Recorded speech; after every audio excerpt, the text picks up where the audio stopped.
the majority of them are women worker, and the men's are like 15% in Bangladesh garment industry. So they always get this. It's becoming common every day because the women's are not speak out all the time, and they're the majority. Everyone thinks they're the weaker, so they can bear with all these violences.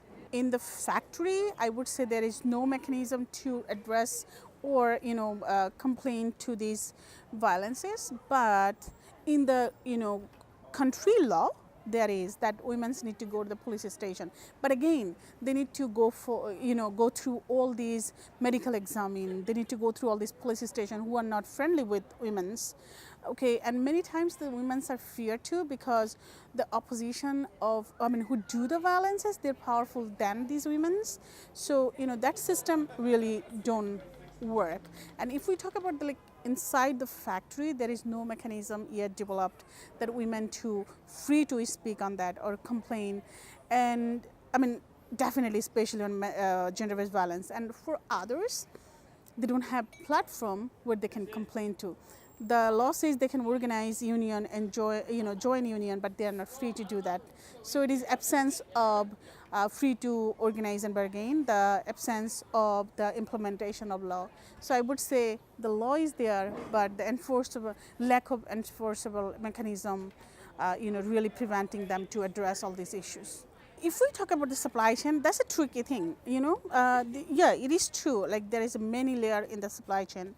Like in the bottom, it is worker. In the top, it is consumers. But if we let alone the consumers, then there is a brands who don't have any responsibility as of to responding to the gender-based violence, any of their suppliers' factory.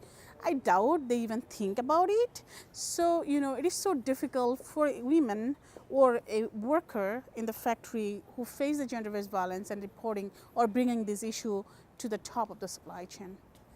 The international framework look like at this moment we are looking for ILO to have a convention, on eliminate gender-based violence in the workplace, and then make every country to ratify that. And based on that ratification, in the country-wise, we can ask the government to adopt a law or write a new law to prevent the gender-based violence at the workplaces. So it is look like the ILO, the business group, and union need to come together and agree with this enforceable mechanism, which is ILO Convention.